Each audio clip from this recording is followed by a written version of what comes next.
Very good evening to all of you. सभी का warm welcome है वाईटी और इंग्लिश ट्यूटर पे। मेरा नाम है अमन बहल। आज सुबह का द हिंदू का फर्स्ट एडिटोरियल पढ़ेंगे, फ्रेंड इन नीड इसका टाइटल है। थोड़ी आवाज़ मेरी बैठी हुई है खांसी जुकाम की वजह से, कोल्ड एंड कफ की वजह से, तो एडजस्ट कर लेना है ना। शुरू कर लेते हैं। आर्टिकल बड़ा इंटरेस्टिंग है आज का।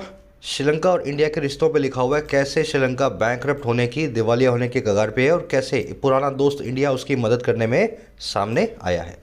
ये आपका क्विज है आज का। 5 क्वेश्चंस हैं। आरसीबी है, ग्रामर भी आ गई इसमें, sentence improvement, error correction, everything is in the quiz. आपको पूरे मन से इस आर्टिकल को सीखना है और जो जो चीज़ें आप जो सीखोगे इस क्विज पे करोगे अप्लाई। सेशन के लास्ट में इसका सोल्यूशन मैं आपको करवाता हूँ, एक ट्राई आप इसको अभी भी दे सकते हो। चलिए शुरू करते हैं, आइए कुछ नया सीखते हैं।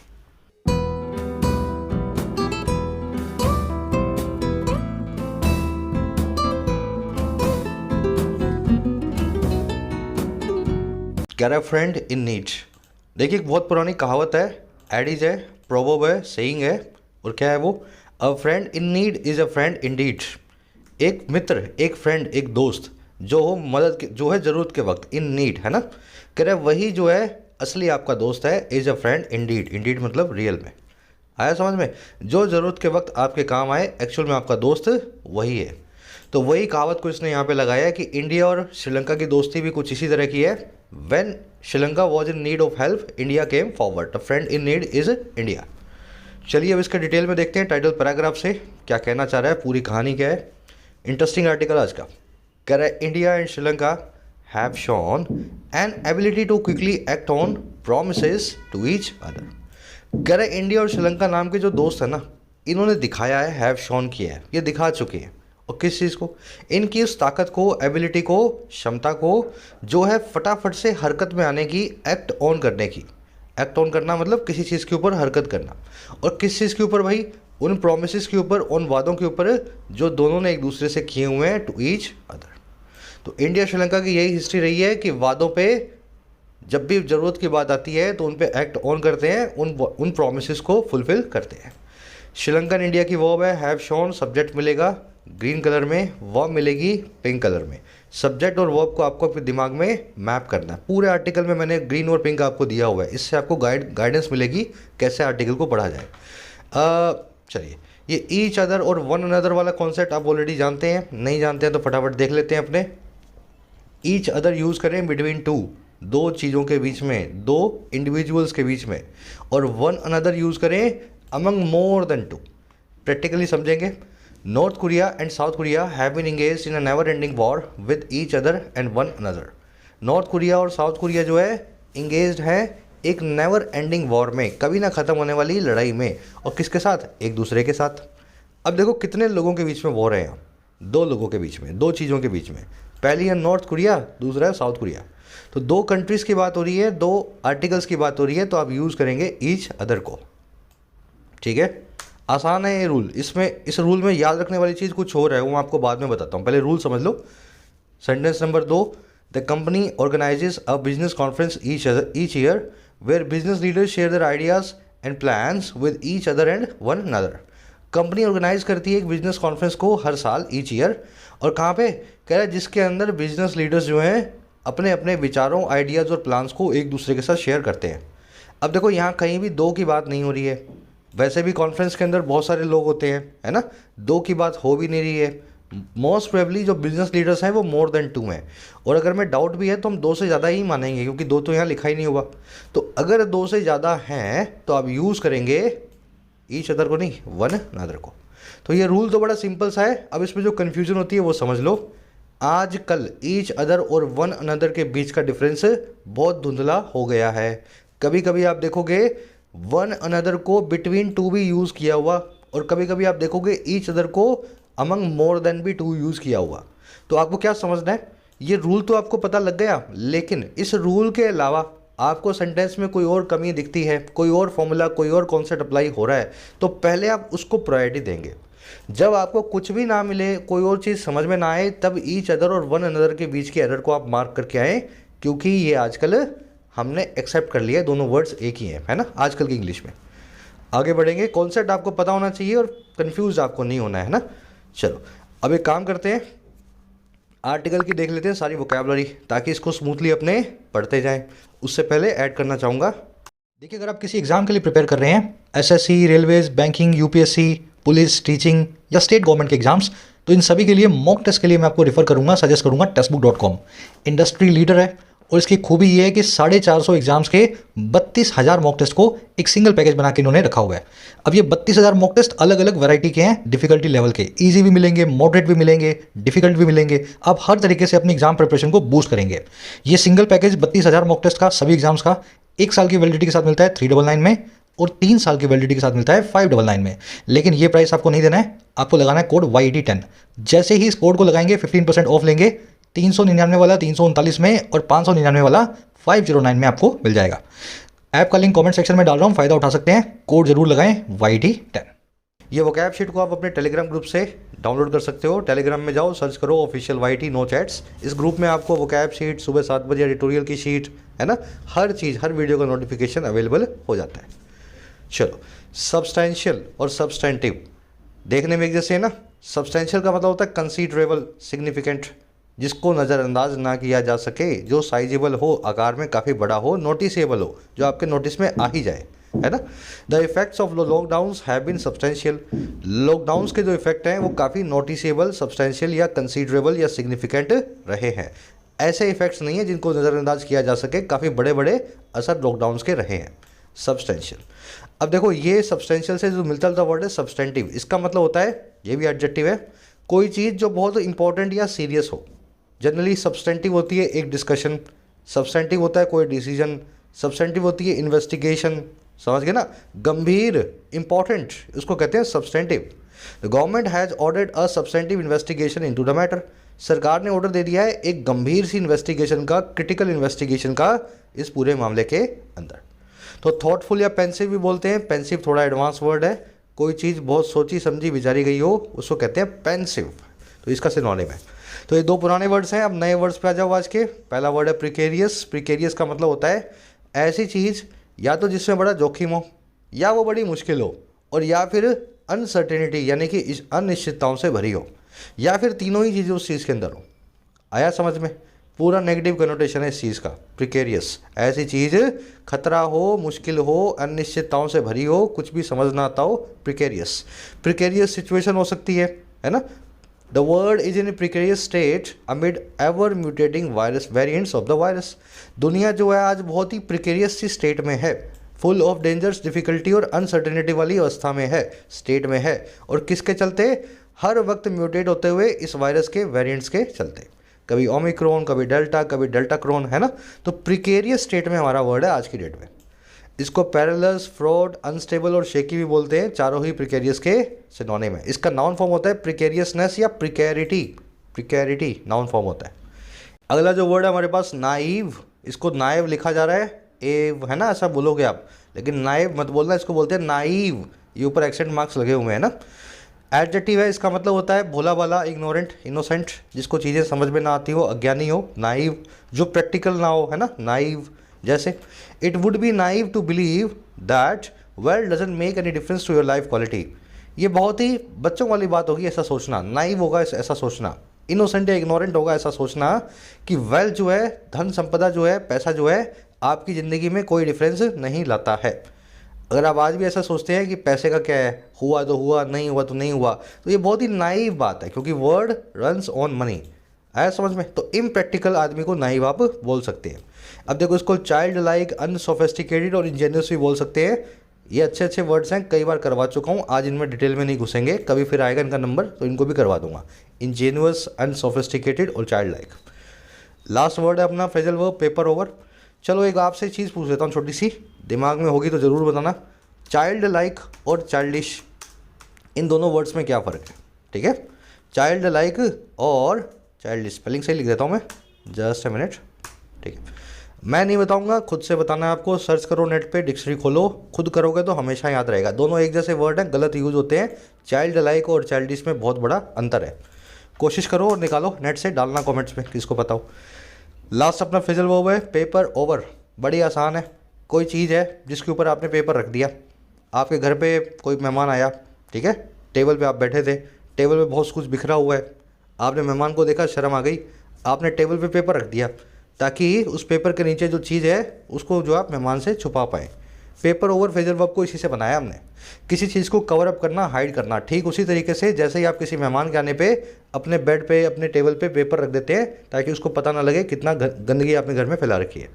पेपर ओवर, हाइड और कवर अप, मास्क और mask something. The skyscrapers of the city can't paper over the slums nearby. जो स्काई स्क्रेपर हैं, जो बहुमंजिला इमारतें हैं, 100 माल की बिल्डिंग्स हैं, स्काई स्क्रेपर्स, और किसके? इस शहर के। वो नहीं छुपा सकते, पेपर ओवर कर सकते, कवर अप कर सकते आसपास की झूपड़ बस्ती को, स्लम्स को, नियर बाय। तो स्लम्स भी हैं सिटी में, गरीब लोग भी रहते हैं। ऊंची इमारतों को देख करके ये मत सोचना कि सभी के सभी लोग यहाँ पे पैसे वाले हैं। आया समझ में? 5 वर्ड्स हैं, डिटेल में करवा दिए हैं। रिवीजन अपना चालू रखो, कोशिश करूँगा सैटरडे से आपको रिवीजन क्लासेस मिले वो कैब की। ये समरी आपको दे दें किस बारे में लिखा गया है, आपको आइडिया लगे। श्रीलंका बैंकक्रप्ट होने वाला है, पैसा इसके पास बचा नहीं है। अंतर्राष्ट्रीय मार्केट से जो भी लोन्स लिए थे जल्दी उनको मना कर देगा, चुकाने से मना जो है रिफ्यूज़ कर देगा। अब श्रीलंका बैंकक्रप्ट क्यों हुआ इसके ऊपर बात नहीं करेंगे, इस आर्टिकल का इश्यू ये नहीं है। आर्टिकल ये कह रहा है कि श्रीलंका बैंकक्रप्ट होने के बाद मदद किससे ले रहा है, तो मदद इसको दोनों से मिली है, चाइना से और इंडिया से। लेकिन चाइनीज़ हेल्प पे श्रीलंका को विश्वास नहीं है, क्योंकि इनको यही लगता है चाइना की वजह से ही आज इस गड्ढे में गिरे हैं, चाइना से ही मदद लेके और गड्ढे के अंदर दूसरा जो है गहरे जाएंगे। ऐसे एक वक्त पे श्रीलंका ने हेल्प की गुहार की इंडिया से, और इंडिया ने श्रीलंका को बहुत बड़ी असिस्टेंस दी भी है, पैसे की, लोन्स की, काफ़ी लोन्स को माफ़ किया है, अनाज भेजा है, फ्यूल भेजा है ना। तो इस तरह की काफ़ी सारी मदद जो है इंडिया ने श्रीलंका को भेजी है। हमारा आर्टिकल यही कह रहा है कि India is a true friend in need for Sri Lanka. India और श्रीलंका ऐसे ही दोस्त हैं जो एक दूसरे की ज़रूरत के वक्त पे काम आते हैं, और इस दोस्ती को उनको आगे ले जाना चाहिए। जो दोनों के बीच में ऐसे इश्यूज़ है कंट्रोवर्सी वाले, उनको भी जो है उनका समाधान करना चाहिए, सोल्यूशन लाना चाहिए। जैसे मछुआरों का विवाद है, तमिल लोगों का विवाद है, इन चीज़ों पे भी काम करेंगे तो ट्रू फ्रेंड्स कहलाएंगे। बस ये इसकी आज की समरी है, कैसे इंडिया श्रीलंका की हेल्प कर रहा है ज़रूरत के वक्त, इस आर्टिकल में आपको बताया गया है। आज की टोन है प्रेजिंग या अपलोडिंग। अपलोड कर रहा है, प्रेज कर रहा है, दोनों की दोस्ती को प्रशंसनीय वाली जो आज की टोन है। शुरू करें आर्टिकल को, चलिए। कह रहा है external affairs minister S Jaishankar virtual meeting with Sri Lanka's finance minister Basil Rajapaksa on Saturday with an assurance that India will support Sri Lanka in all possible ways for overcoming the economic and other challenges posed by COVID-19 pandemic was significant and timely। कह रहे हैं हमारे जो विदेश ministers हैं, विदेश जो मंत्री हैं, एक्सटर्नल अफेयर्स मिनिस्टर, ठीक है, जिनका नाम क्या है, एस जयशंकर। कह रहे हैं इनकी जो वर्चुअल मीटिंग है ना, इनकी जो ऑनलाइन मीटिंग है, जूम कॉल से होने वाली, समझ गए ना, ऑनलाइन, जूम से नहीं करते होंगे, किसी और चीज़ से करते होंगे, लेकिन वर्चुअल होने वाली जो मीटिंग है। अब ये मीटिंग किसके साथ है सर? इनकी मीटिंग है श्रीलंका के एफएम के साथ, फाइनेंस मिनिस्टर के साथ, जिनका नाम है मिस्टर बासिल राजपक्सा। और ये कब हुई? ये हुई है जो है सैटरडे को, शनिवार को। कह रहा है और ये कैसे हुई है? एक एश्योरेंस के साथ में, एक भरोसे के साथ में, यकीन के साथ में, गारंटी के साथ में, श्योरिटी के साथ में, दैट वो ये कि इंडिया सपोर्ट करेगा, इंडिया मदद भेजेगा। और किसको भाई? श्रीलंका को। और कैसे? सभी पॉसिबल वेज में, हर पॉसिबल तरीके से, हर संभव जो है कोशिश से। और किस काम के लिए? ओवरकम करने के लिए, पार पाने के लिए, फतह पाने के लिए। और किससे ऊपर? इकोनॉमिक और दूसरे चैलेंजेस के ऊपर, आर्थिक और दूसरी चुनौतियों के ऊपर। आर्थिक चैलेंजेस और दूसरी चुनौतियां है ना, चैलेंजेस। और कौन सी चुनौतियां हैं ये? जो पोज की गई हैं, जो कि खड़ी की गई हैं कोविड-19 पैंडेमिक के बाद, है ना, कोविड-19 पैंडेमिक के द्वारा। कह रहा है ऐसी जो मीटिंग है ना, इस टाइप की, इन आदमी के साथ में और इस तरह की, कह रहा है ये जो मीटिंग है ना, ये थी बड़ी ही सिग्निफिकेंट, बड़ी ही इंपॉर्टेंट, बड़ी ही सब्सटेंशियल और बड़ी ही टाइमली, बड़ी ही वक्त वाली। आया समझ में? तो ये मीटिंग अपने आप में इंपॉर्टेंट भी है और सही वक्त पे हुई है, एटलीस्ट फॉर श्रीलंका, जिसमें इंडिया ने बोला आपकी मदद करेंगे, हर संभव प्रयास करेंगे कि आप कोविड-19 पैंडेमिक से जूझने में सफल हो। अब आएंगे इस आर्टिकल की, अब जो सेंटेंस है इसकी स्ट्रक्चर को देख लेते हैं। मीटिंग की वर्ब है वॉज, इतना तो आप समझ ही गए हैं। इंडिया की वर्ब है विल सपोर्ट। एश्योरेंस का मतलब होता है गारंटी, श्योरिटी, भरोसा, यकीन, है ना। दिनों के नाम से पहले हमेशा ऑन लगाएं। दिनों के नाम से पहले हमेशा क्या लगाएंगे? On Saturday, on Monday, on Tuesday, है ना। ऑन 2 जनवरी, हमेशा कोई भी डेट हो या कोई भी वार हो, उससे पहले ऑन को यूज़ करना है।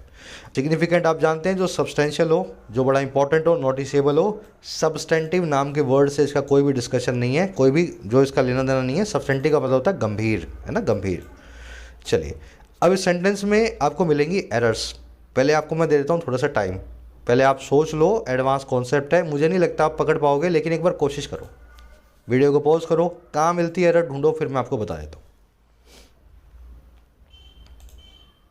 चलिए, सबसे पहले एरर क्या है, जब भी एक्सप्रेशन ऑफ एन ऑब्जेक्टिव आपको करना हो, अब ध्यान से समझना इस सेंटेंस को, इस जो है फॉर्मूला को इस सेंटेंस के जरिए।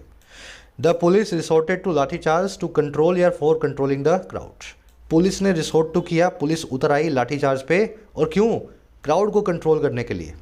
तो आप एक्सप्रेशन ऑफ ऑब्जेक्टिव कर रहे हो, पुलिस ने ये काम क्यों किया, लाठी चार्ज किया ताकि क्राउड को कंट्रोल कर सके।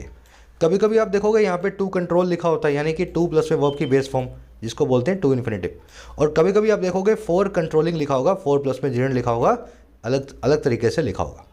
अपने को चूज़ करना दोनों में से सही कौन सा होता है। चूज़ कैसे करेंगे, दूसरा वाला सेंटेंस देखते हैं पहले। A thermometer is use to measure या for measuring body temperature. Thermometer जो है यूज़ किया जाता है मेज़र करने के लिए बॉडी के टेम्परेचर को, शरीर के तापमान को। अब टू मेजर भी आ सकता है और फॉर मेजरिंग भी आ सकता है। अब सीधा सा फॉर्मूला है इसका, आपको क्या यूज़ करना है। अगर काम को करने वाला ह्यूमन है तो आप प्रिफर करेंगे टू प्लस में बेस फॉर्म को। अगर काम को करने वाला नॉन ह्यूमन है तो आप यूज़ करेंगे फॉर प्लस में जेरेंट को। आया समझ में। ह्यूमन है, अगर ह्यूमन किसी ऑब्जेक्टिव के, ह्यूमन के ऑब्जेक्टिव को एक्सप्रेस कर रहे हो आप तो इन्फिनेटिव से जो करेंगे आप, नहीं तो जीरेंट फॉर प्लस में वर्ब की आईएनजी फॉर्म से आप बताएंगे। अब ये बताओ थर्मामीटर ह्यूमन है या नॉन ह्यूमन है। ऑफकोर्स नॉन ह्यूमन है, तो यहाँ पे टू मेजर नहीं, आप प्रिफर करेंगे फॉर मेजरिंग। याद रखना ये सेंटेंस इंप्रूवमेंट का ज़्यादा है और एरर करेक्शन का कम है। आ रहा है समझ में। सेंटेंस इंप्रूवमेंट में इस फॉर्मूला को आपको यूज़ करना है, टू प्लस में बेस फॉर्म या फोर प्लस में जेरेंट को। दोनों ही सही होते हैं, लेकिन इंप्रूव करेंगे तो फॉर मेजरिंग लिखेंगे टेम्परेचर के थर्मामीटर के साथ, और पुलिस के केस में लिखेंगे टू कंट्रोल। पुलिस तो लोगों से बनी है ना, इंसानों से बनी है ना, पुलिस वाले तो इंसान होते हैं ना, तो टू कंट्रोल ना कि फॉर कंट्रोलिंग। समझ में आ गया। अगर इस तरीके से देखूं तो इंडिया के साथ में यहाँ पे टू ओवरकम ज़्यादा प्रीफर किया जाता, क्योंकि इंडिया में जो सपोर्ट करने वाला है वो इंडिया नाम का देश नहीं बल्कि इंडियन लोग करेंगे, है ना। टैक्स पेयर का पैसा होगा, सरकार में भी लोग बैठे हैं, तो यहाँ पे टू ओवरकम ज़्यादा बेहतर होता अगर आप लिख पाते तो। अब देखो ये तो ठीक है, तो आप सिंपल सा फॉर्मूला आपने समझ लिया। एरर इसमें कुछ और है, ये अपना कॉन्सेप्ट नंबर 2। कॉन्सेप्ट नंबर 1 से मैंने आपको ये बताया कि यहाँ पे इम्प्रूव किया जा सकता था, टू ओवरकम लिखा जा सकता था, लेकिन सेंटेंस में एरर ये नहीं है। एरर अब मैं आपको दिखाने वाला हूँ। अब देखो ध्यान से, जीरोंट पार्टिसिपल और इन्फिनेटिव को हमेशा एक अप्रोप्रिएट सब्जेक्ट या एक्टर से आपको अटैच करना है। देखो ये बहुत एडवांस कॉन्सेप्ट है, लोड मत लेना दिमाग पे, ध्यान से समझोगे तो समझ में आ जाएगा, है ना। द जज पुनिश्ड हर फॉर स्टीलिंग मनी। जज साहब ने उसको पनिश किया मनी को स्टील करने के लिए। फॉर स्टीलिंग यहाँ पे क्या है, प्रेपोजिशन प्लस में क्या है साथ में इसके, वर्ब के आईएनजी फॉर्म, है ना। जीरेंट है ना यहाँ पे, स्टीलिंग वर्ब के आईएनजी फॉर्म जीरेंट का काम करेगी प्रेपोजिशन के ऑब्जेक्ट का। फॉर्मूला यही कहता है कि जीरेंट का एक अप्रोप्रिएट एक्टर होगा। मनी कौन स्टील करेगा, मनी कर रही है लड़की जिसको जज साहब ने सजा दी है, लेकिन इस जीरेंट का डिफॉल्ट सब्जेक्ट है हमारे सेंटेंस का डिफॉल्ट सब्जेक्ट यानी कि जज। इस सेंटेंस का मीनिंग पता क्या निकल आया, इसका मीनिंग ये निकल आया, जज साहब ने लड़की को पनिश किया क्योंकि जज साहब ने स्टील किया था मनी को। अरे लड़की ने मना जो है स्टील किया था जो है मनी को, ना कि जज साहब ने। जो स्टीलिंग मनी आप देख रहे हो फॉर प्रीपोजिशन के बाद स्टीलिंग नाम का जीरेंट, इसका अप्रोप्रिएट एक्टर बन जाता है सेंटेंस का सब्जेक्ट। आपको ऐसा नहीं करना है, आपको सेंटेंस को सही करना पड़ेगा। अब कैसे करेंगे, सीधा सा फॉर्मूला है, जिसने यहाँ पे मनी को चुराया है उसको सब्जेक्ट बना दो, यानी सेंटेंस को पैसिव में चेंज कर दो। तो मैं लिख देता हूँ, she was punished by the judge। आया समझ में। अब यहाँ पे शी सब्जेक्ट बन चुकी है और इसी ने पैसे चुराए हैं, यही चोटी है, तो she was punished by the judge for stealing money। आ गया समझ में। तो ये है एडवांस कॉन्सेप्ट, हमेशा पार्टिसिपल जीरेंट और इन्फिनेटिव को सब्जेक्ट से जोड़ दें, क्योंकि अप्रोप्रिएट एक्टर उनका सब्जेक्ट ही होता है, और अगर सब्जेक्ट से ना जोड़ पा रहे हो तो सही सब्जेक्ट को सेंटेंस में आपको रखना पड़ेगा। और सेंटेंस के जरिए समझते हैं इसको। A new subsidy scheme has been launched by the ruling party to ensure victory in the upcoming elections। एक नई सब्सिडी स्कीम को लॉन्च कर दिया गया रूलिंग पार्टी के द्वारा, इंश्योर करने के लिए, गारंटी देने के लिए विक्ट्री की आने वाले इलेक्शंस में, अपकमिंग इलेक्शंस में। तो पार्टी ने क्या किया, स्कीम को निकाल दी, सब्सिडी स्कीम, मुफ्त में बिजली, मुफ्त में पानी, ऐसा कुछ कर दिया ताकि इलेक्शंस में उनको विक्ट्री ज़रूर मिले, ये चीज़ वो इंश्योर कर सके। अब यहाँ पे इंश्योर कौन करेगा, सर इंश्योर करेगी पार्टी, लेकिन ध्यान देना इस इंश्योर का सब्जेक्ट बन चुका है subsidy scheme. Subsidy scheme ensure कर रही है पार्टी की विक्ट्री को, नहीं ऐसा नहीं है, पार्टी ने लॉन्च किया है इसको ताकि वो अपनी खुद की विक्ट्री को इंश्योर करे। तो पार्टी को सब्जेक्ट बनाने के लिए बड़ा सीधा सा काम करना है, यहाँ पे सेंटेंस को पैसिव में चेंज कर दूंगा, पैसिव है तो एक्टिव में चेंज कर दूंगा, वॉइस चेंज कर दूंगा और लिख दूंगा the ruling party has launched a new subsidy scheme. Advance concept लेकिन बहुत ईजी है, अगर आपने थोड़ा सा दिमाग लगाया तो आप समझ पाओगे। तीसरा सेंटेंस देख लो, एक थोड़ी सी क्लैरिटी और आ जाएगी। Reading the regulations of the park the dog was stopped at the entrance by the gardener. Park की रेगुलेशंस को रीड करते हुए, पार्क में जो नियम कायदे हैं जो बोर्ड पे लिखे हुए थे उनको पढ़ते हुए कुत्ते को रोक लिया गया माली के द्वारा पार्क के एंट्रेंस पे, पार्क के जो एंट्री गेट पे। तो माली ने देखा भाई यहाँ पे तो कुत्ते अलाउड नहीं है हमारे पार्क में, तो उसने रीड करके कुत्ते को वहीं पे रोक दिया। अब मुझे बताओ रीड यहाँ पे कौन कर रहा था? अगर सब्जेक्ट देखा जाए तो यहाँ पे डॉग है, तो कुत्ता ही रीड कर रहा था क्या? नहीं सर, रीड कर रहा था माली। क्या करेंगे? माली को सब्जेक्ट बनाना पड़ेगा, इस पार्टिसिपल को सही अप्रोप्रिएट एक्टर देना होगा। तो मैं क्या बोलूँगा, यहाँ पे लिखूँगा the gardener, dog was stop नहीं, द गार्डनर यानी कि माली stopped the dog at the entrance, ये बाय द गार्डनर यहाँ से निकाल दो। आगे समझ में? सिंपल सा कॉन्सेप्ट है। बाकी इसको अपने बेसिक ग्रामर में कई बार कर चुके हैं, अगर वहाँ से आप कर चुके हो तो यहाँ पे रिवीजन आपका अच्छे से हो गया। आगे बढ़ेंगे, ध्यान रखना इस फॉर्मूला को है ना, स्क्रीनशॉट आप इसका ले सकते हो। जीरेंट पार्टिसिपल इंफिनिटिव को आपको सूटेबल एक्टर देना पड़ेगा, है ना, कंफ्यूज नहीं करना इनको। आगे बढ़ते हैं। अब एरर यही है, ओवरकम यहाँ पे श्रीलंका करेगा, लेकिन सब्जेक्ट कौन है यहाँ पे बन गया? इंडिया। इंडिया को कोविड-19 पैंडेमिक से नहीं जूझना है, इंडिया तो सपोर्ट करेगा कि श्रीलंका जूझ पाए। तो यहाँ पे लिखा जाएगा that Sri Lanka will be supported by India for overcoming the economic and other challenges posed by COVID pandemic. आ गया समझ में? तो इंडिया सब्जेक्ट नहीं, श्रीलंका को सब्जेक्ट बनाए ताकि फॉर ओवरकमिंग नाम का जीरेंट श्रीलंका से कनेक्ट हो सके। चलिए आगे बढ़ते हैं। आज पहले सेंटेंस से बहुत सारा टाइम लग गया, लेकिन ये कॉन्सेप्ट बहुत खूबसूरत है और जब जब आपको एग्जाम में मिलते हैं आपको समझ ही नहीं आता आपके साथ हुआ क्या है ना। कह रहा a crucial week lies ahead for the Sri Lankan economy when president Gotabaya Rajapaksa must make a decision on whether to service debts bonds with installment of 500 million due on January 18 or to default for the first time ever given the island's precarious finances। अब बता रहा है श्रीलंका कैसे डूब रहा है, श्रीलंका की समस्याएं क्या है। कह रहा है एक बहुत ही क्रूशियल, एक बहुत ही क्रिटिकल सा वीक जो है ना, गंभीर सा जो हफ्ता है, लाई अहेड करता है, इंतजार कर रहा है, आगे लाई अहेड कर रहा है श्रीलंका नाम की देश की इकॉनमी के लिए। अच्छा, इस हफ्ते में क्या होगा? जब प्रेसिडेंट गोटाबाया राजपक्षा जो है उनको लेना ही पड़ेगा एक फैसला, एक डिसीजन, और किस चीज़ पे? ऑन वेदर, हाँ या ना, कि वो सर्विस करें अपने डेट्स को या नहीं जो दिया गया बॉन्ड्स के ऊपर। बॉन्ड का मतलब होता है बाहर से पैसे उठाना, सर्विस डेट्स का मतलब होता है उनके इंटरेस्ट को चुकाना।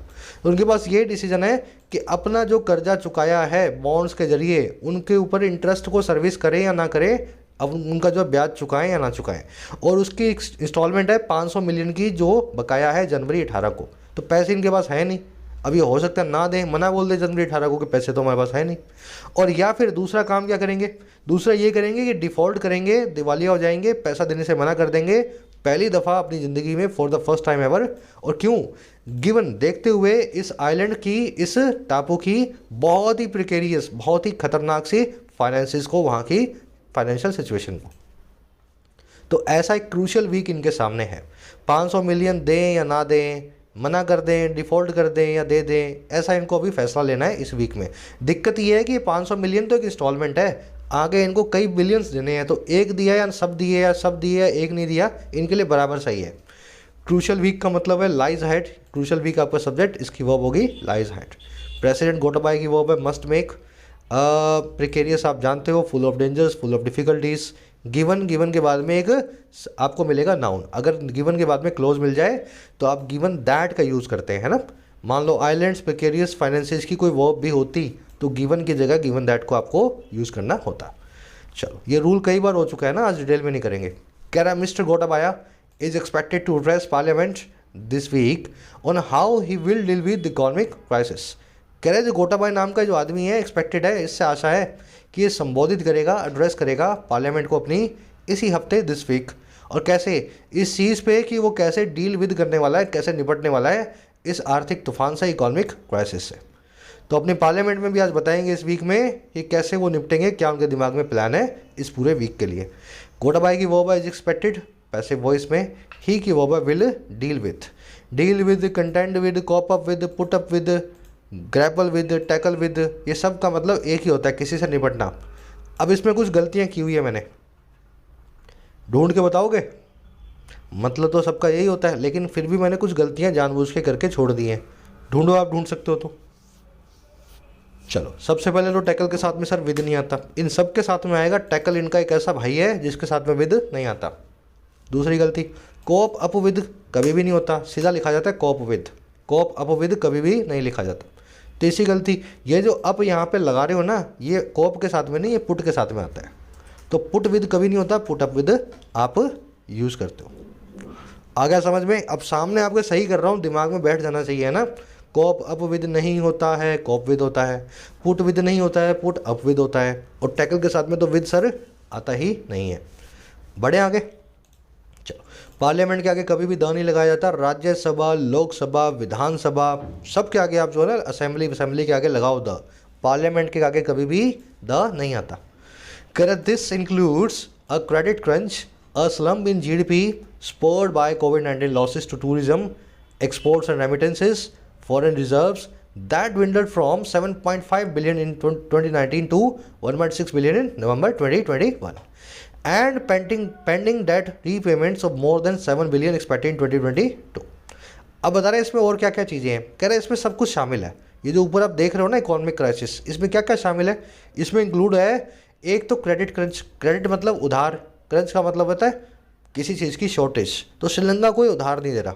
4 पैसे श्रीलंका को चाहिए हो रोड ब्रिज बनाने के लिए, तो कोई कंट्री उसको उधार देने को तैयार नहीं है, क्योंकि पैसे इनके पास है नहीं। दूसरा, एक स्लम्प यानी कि मंदी आ गई है इनकी जीडीपी में। स्लम्प मतलब मंदी यानी कि डिक्लाइन। और ये मंदी कैसे आई है? जो स्पोर्ड बाय है, जो इंड्यूस्ड बाय है, जिसका कारण है, जिसको भड़काया गया है, और किसके द्वारा? कोविड-19 के लॉसेस के द्वारा जो उनके हुए टूरिज्म को, है ना।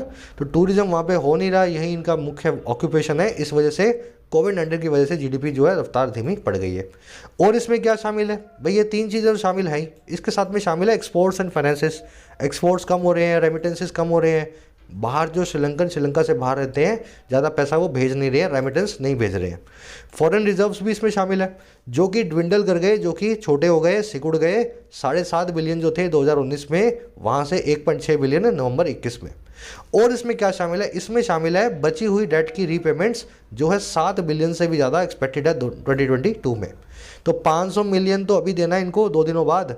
2022 में इनको 500 मिलियन नहीं बल्कि 7 बिलियन देना है। 7 बिलियन का मतलब कितना हो गया? 7,000 मिलियन, है ना। तो इतना पैसा इनको अभी देना है। आया समझ में? चलो, दिस की ओवर इंक्लूड्स, ये सब चीज़ें इंक्लूडेड हैं। दैट की ओवर ड्विंडल्ड, दैट आया रिजर्व्स के लिए। ड्विंडल का मतलब होता है बिकम स्मॉलर, सिकुड़ जाना, आकार में छोटा हो जाना। इसको कॉन्ट्रैक्ट भी आप बोल सकते हैं ना, कॉन्ट्रैक्ट करना। फ्रॉम के साथ में हमेशा टू लगाएं, बिटवीन के साथ में एंड लगाएं। फ्रॉम टू, बिटवीन एंड, आगे ये कॉन्सेप्ट आएगा, अभी करवाऊंगा आपको, ठीक है। चलो, कह रहा the most immediate problems come from rising unrest. कह रहा है इससे भी ज़्यादा इमीडिएट प्रॉब्लम्स है वो कम फ्रॉम होती हैं, निकल करके आती हैं बढ़ते हुए अनरेस्ट से, अशांति से, लैक ऑफ पीस से। तो लोग भी जो है श्रीलंका की सरकार के खिलाफ आवाज़ उठा रहे हैं, श्रीलंकन लोग, कि पैसा तुम्हारे पास है नहीं, काय की सरकार है तुम्हारी, है ना। तो ये ज़्यादा बड़ी इनकी जो है मोस्ट इंपॉर्टेंट इमीडिएट जो है प्रॉब्लम इनकी बनती जा रही है। प्रॉब्लम्स की वो है कम फ्रॉम होना, राइज फ्रॉम होना, इमर्ज फ्रॉम होना, एमिनेट फ्रॉम होना, किसी चीज़ का कहीं से निकल करके आना। अनरेस्ट मतलब लैक ऑफ पीस। चलिए और आगे बढ़ते हैं। कह in the preceding weeks the Rajapaksa government reached out to India and China which are most likely to help given their respective interest in the island। अब श्रीलंका ने इलाज क्या किया? कह रहे इससे पहले के हफ्तों में, भाई अब तो ये डूब गई, इनके नाम जो हमेशा ऑलमोस्ट डूब चुकी है ना। तो इसके जो प्रीसीडिंग वीक्स थे, पहले वाले प्रीवियस जो वीक्स थे, पिछले 4-6 हफ्ते, उसमें राजापक्सा की जो गवर्नमेंट है, श्रीलंका गवर्नमेंट, उसने अप्रोच किया, रीच आउट तो किया, और दोनों को, इंडिया और चाइना को। और कह रहे हैं जो कि मोस्ट लाइकली है हेल्प करने के लिए, जो कि सबसे ज़्यादा संभावना है, पॉसिबिलिटी है कि श्रीलंका को हेल्प करेंगे। भूटान नहीं करेगा, नेपाल नहीं करेगा, यूएस नहीं करेगा, चाइना और इंडिया कर देंगे, क्योंकि दोनों के अपने अपने रीजन्स हैं। वही आगे बता रहा है, कंसीडर करते हुए गिवन, इस चीज़ को देखते हुए गिवन, उनके रिस्पेक्टिव इंटरेस्ट को इस आइलैंड में, अपने अपने इंटरेस्ट को, स्वार्थ को इस आइलैंड में देखते हुए। चाइना चाहता है कि श्रीलंका, इंडिया को घेर लूँ मैं श्रीलंका के जरिए, हम्बनटोटा पोर्ट ले लिया हमसे, कोलंबो पोर्ट ले लिया इनसे, है ना। और इंडिया क्या चाहता है कि मेरा नेबरहुड साफ़ सुथरा रहे, चाइनीज़ लोग मेरे आसपास ना हो, है ना, हमें कोई थ्रेट सिक्योरिटी ना हो आसपास से। तो दोनों के अपने अपने इंटरेस्ट हैं और इसीलिए श्रीलंका दोनों के पास गया कि दे दो, कुछ हेल्प कर दो। राजपक्सा की वर्ब है रीच आउट टू करना, मतलब अप्रोच करना, किसी के पास जाके कहना भाई चलो मेरी हेल्प करो, मेरी बात मानो, है ना, अप्रोच करना। विच की वर्ब है आर, विच आया इंडिया और चाइना के लिए, प्रॉपर नाउंस है, अपने लिए विच लेंगे of course. Given again considering, respective मतलब खुद के अपने अपने। प्रीसीडिंग मतलब जो पहले वाले हैं, प्रीवियस, इसका बिल्कुल उल्टा होता है सक्सीडिंग मतलब बाद वाले। प्रीसीडिंग वीक्स मतलब पहले वाले वीक्स, सक्सीडिंग वीक्स मतलब आने वाले, कमिंग आफ्टर वीक्स। चलिए आगे करें। Mister Gotabaya even received a visit from Chinese foreign minister Wang Yi who discussed a full depth restructure of Sri Lankan borrowings. Gotabaya ने यहाँ तक कि रिसीव किया एक विजिट को, भाई चाइना को फ़ोन किया तो चाइना से एक आदमी आ गया इनका, है ना, वैंग यी, आपने नाम सुना होगा, फॉरेन मिनिस्टर चाइना का। कह रहा है यहाँ तक कि इनके पास वैंग यी भी आके चले गए, इनसे मिल के चले गए, रिसीव करके चले गए इनकी विजिट। अब ये वैंग यी कौन है भाई? जिसने डिस्कस किया एक फुल डेट रीस्ट्रक्चर को श्रीलंकन बोर्विंग्स के लिए। तो इन्होंने ये बोला कि आपकी जितनी भी बोर्विंग्स हैं, जितना भी कर्जा आपने लिया हुआ है, उस पूरे डेट को, उस पूरे कर्जे को, उस पूरे क्रेडिट को रीस्ट्रक्चर कर देते हैं, उसको फिर से पुनर्गठन कर देते हैं, नई ईएमआई आपके बना देते हैं। ठीक है, भूल चूक लेनी देनी पुरानी भूल जाओ, अब नई ईएमआई बनाएंगे जो आप हर साल दे सको। तो ऐसा भी चाइना ने इनको ऑफर दिया है। चलो, रीस्ट्रक्चर को बोलते हैं रीऑर्गेनाइजेशन, फिर से गठन करना, किसी चीज़ को तोड़ के फिर से जोड़ना। चलो अब एक छोटा सा कॉन्सेप्ट मैं आपको यहाँ भी करवा देता हूँ। कॉन्सेप्ट बहुत अच्छे हैं, दिमाग में बिठाओगे तो बड़े इजी हैं। ये सारी वो वर्ब्स हैं जिनको देख के आपको लगता है कि ये अपने बाद कोई प्रीपोजिशन लेती होंगी, लेकिन एक्चुअल में नहीं लेती हैं, समझे। जैसे इसमें एक वर्ब है await, we are still awaiting for their reply.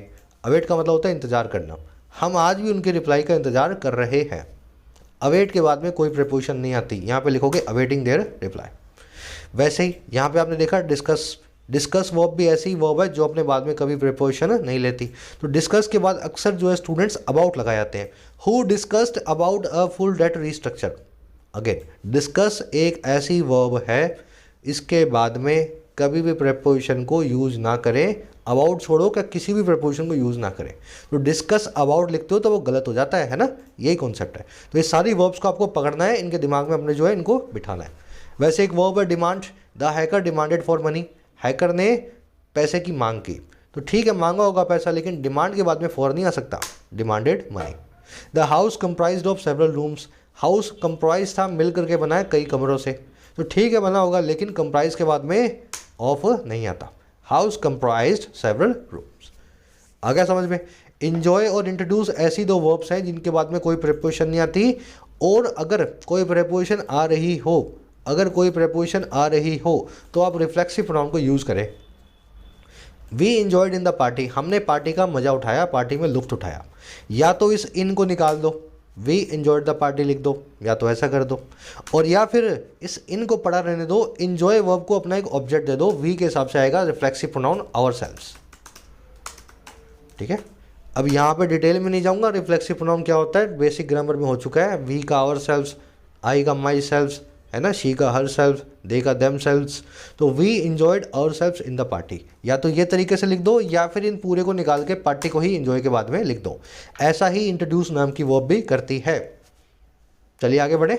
कह रहे आगे, it was to India however that mister Rajapaksa turn with a humanitarian appeal and SOS। कह रहे ये था इंडिया ही, it was to India, however हालांकि, जिसको राजपक्सा टर्न टू किया।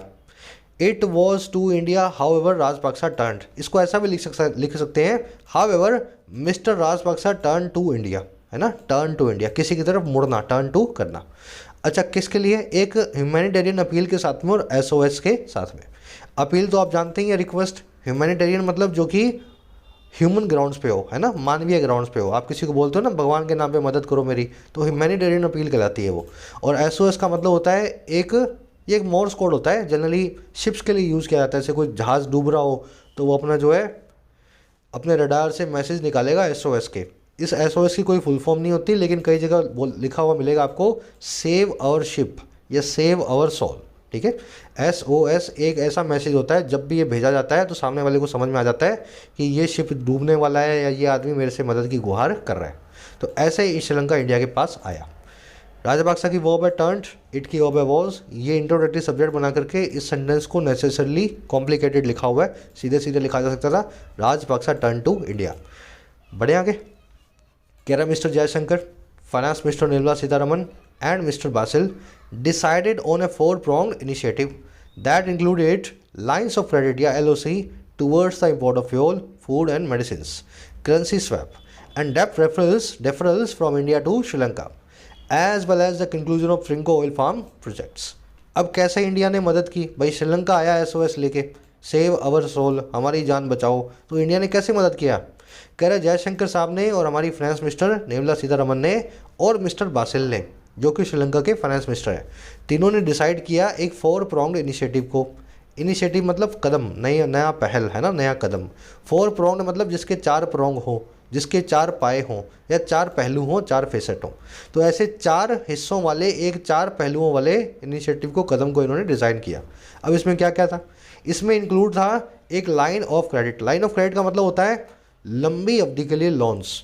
आज कुछ लिया आपने हमसे, खाना लिया, फ्यूल मंगाया, मेडिसिन मंगाया, और आज से 50 साल बाद, 40-30 साल बाद अब उसका पैसा दे देना। तो क्रेडिट की यानी कि एक लंबी की उधार सी एक लाइन सी है, 20-30 साल तक ये चलती रहेगी। तो इसमें ये शामिल था कि LOC देंगे आपको, खाने की पीने की चीज़ों पे, पेट्रोल पे, मेडिसिन पे, ले लो, बाद में चुका देना 20-30 साल बाद जब आपकी इच्छा हो। फिर आएगा करेंसी स्वैप, आप अपनी करेंसी हमें दे दो, हमारी करेंसी आप ले लो, ताकि दोनों की करेंसी थोड़ी थोड़ी मजबूत हो। फिर आएगा डेट रेफरल्स। डेट मतलब कर्जा, रेफरल का मतलब होता है, देखो डिफर का मतलब होता है पोस्टपोन करना, आगे के लिए टालना। डेट रेफरल का मतलब होता है आपके कर्जे को आप आगे के लिए टाल देते हो। श्रीलंका ने इस साल देना था, लेकिन इंडिया ने क्या बोला, चलो पैसे नहीं है ना, कोई बात नहीं, 5 साल बाद दे देना। तो डेट को भी डिफर कर दिया इंडिया ने फ्रॉम श्रीलंका टू इंडिया, जो हमारा उनके ऊपर कर्जा था।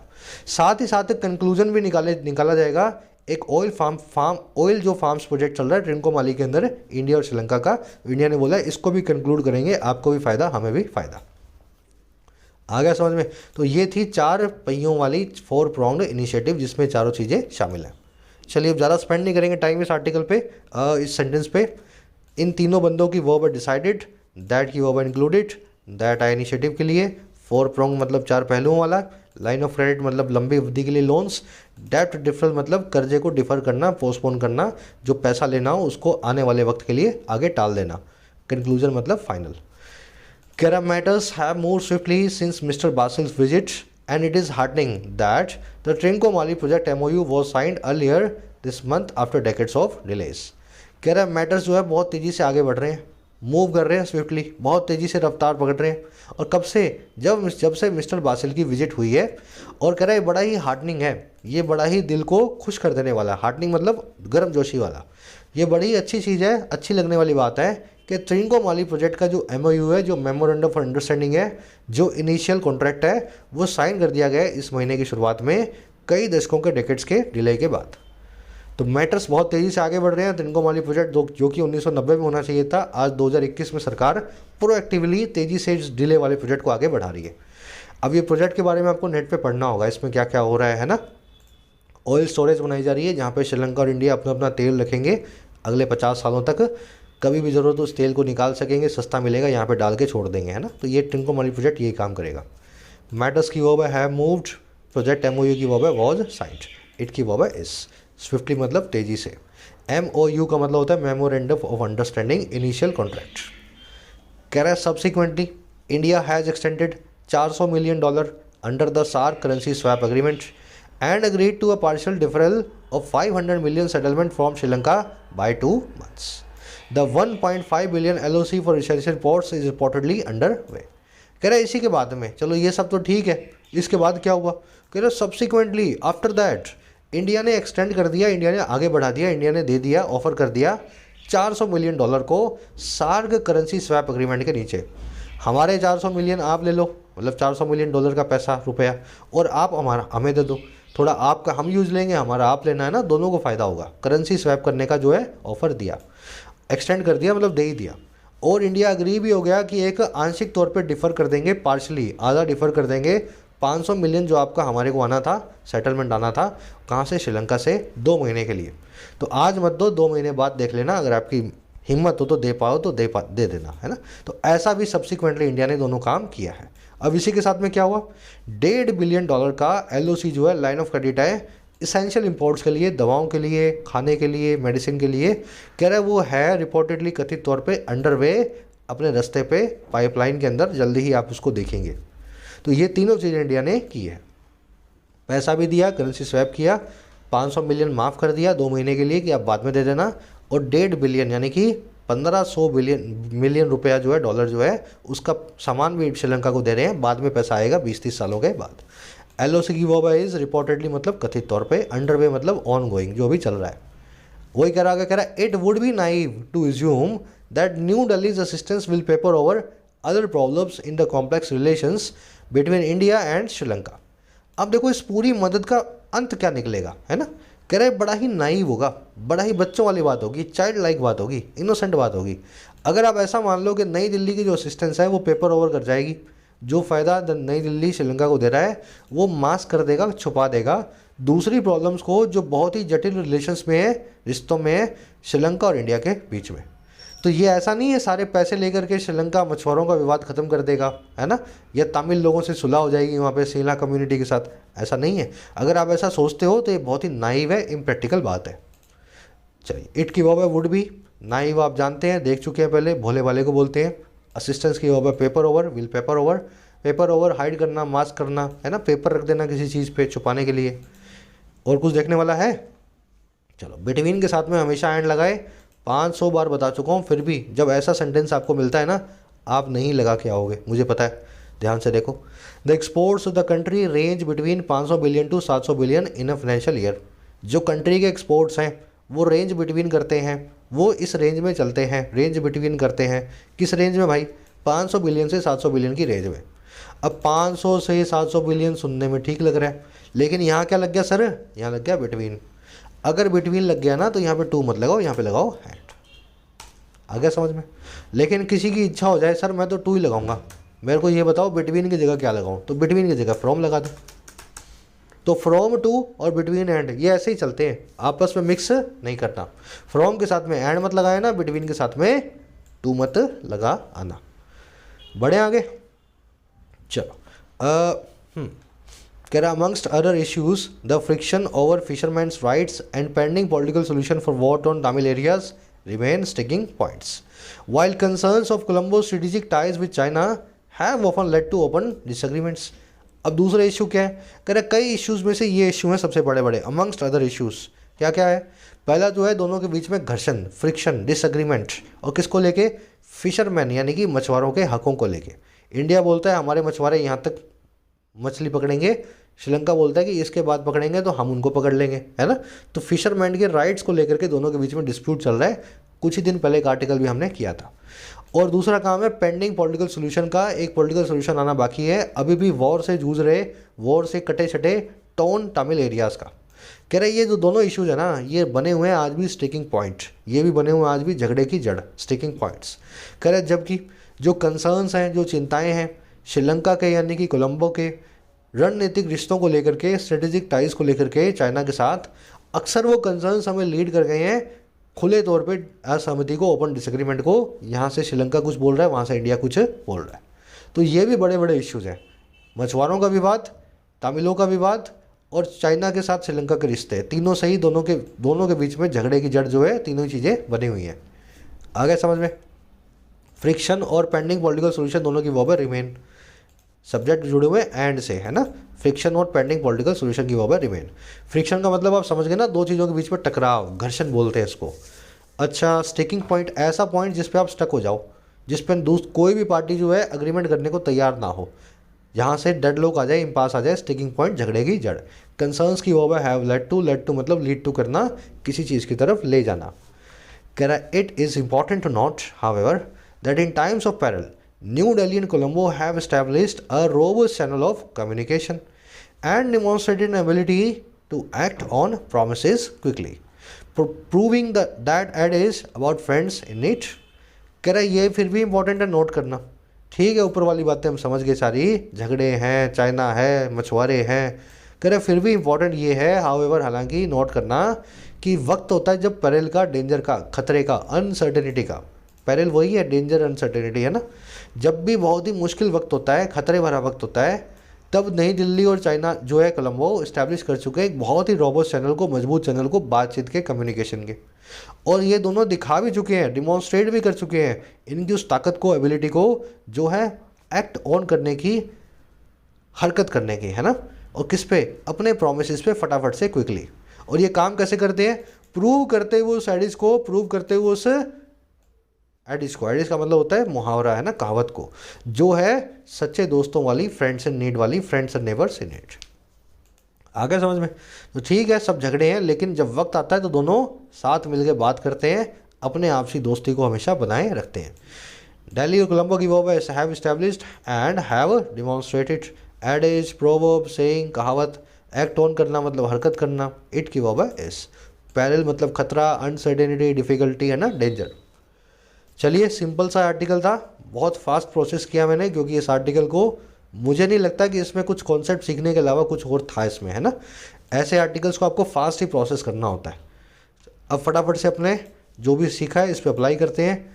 ये तो आप खुद ही करोगे, मैं नहीं करवाऊँगा। पूरा आर्टिकल पढ़ा है आपने ध्यान से। मुझे बता दो, श्रीलंका की फटी हालत के पीछे सबसे बड़ी चीज़ कौन सा फैक्टर जिम्मेवार है? तो ये 4 चीज़ें मैंने आपके सामने रखी हैं। अच्छा क्वेश्चन है, ढंग से पढ़ा होगा आर्टिकल तभी कर पाओगे। फर्स्ट कमेंट में इसका लिंक डाल रहा हूँ आर्टिकल के, इसी वीडियो के नीचे, वहाँ से लिंक के आंसर्स डाल रहा हूँ ना, आंसर से चेक कर लेना, मेरे आंसर से अपना आंसर मैच कर लेना। थर्ड वाला, फोर्थ वाला कर लोगे आप पेपर ओवर, ढंग से समझा दिया आपको ये कहानी क्या है। पेपर रख देते हो, ओवर कर देते हो, तो ये आप बता ही पाओगे। 5वें में सेंटेंस इंप्रूव करना है और आपको बताना है यहाँ पे डेंगलिंग पार्टिसिपल कैसे काम कर रहा है। रोड पे वॉक कौन कर रहा था? स्पीडिंग व्हीकल या पुअर डॉग? खुद से आप देखोगे और चेक करके बताओगे इस सेंटेंस को कैसे इंप्रूव किया जाए। फर्स्ट मैं बता देता हूँ, 2 एरर्स मिलेंगी आपको। पहला, डिस्कस नाम की वर्ब को चेक करना इसके बाद में प्रेपोजिशन आता है या नहीं आता है। और दूसरा, बिटवीन नाम की कंजंक्शन, कोरिलेटिव कंजंक्शन कैसे यूज़ होती है, इसके बाद में क्या लगाया जाता है। टू लगाते हैं, एंड लगाते हैं, फॉर लगाते हैं, है ना। तो आइडिया मैंने आपको दे दिया है। 2 एरर इसमें, एक क्वेश्चन ये, पेपर ओवर, एक फ्रेजल वर्ब, और लास्ट में इंप्रूव करना सेंटेंस को, सही सब्जेक्ट को इस पार्टिसिपल से मैच करवाना है। फर्स्ट कमेंट में आंसर्स हैं, इसी वीडियो के नीचे मैच कर लो। आउट ऑफ 5 कितने मार्क्स मिले ज़रूर से बताना। अच्छा लगता है सेशन, ज़रूर से एक लाइक और एक शेयर दिया करो और स्टूडेंट्स तक पहुँचे। कोई भी क्वेरी हो रिलेटेड टू कोर्सेज, इस नंबर पे आप व्हाट्सअप करें, आपको रिप्लाई करेगी मेरी team. Until then, signing out.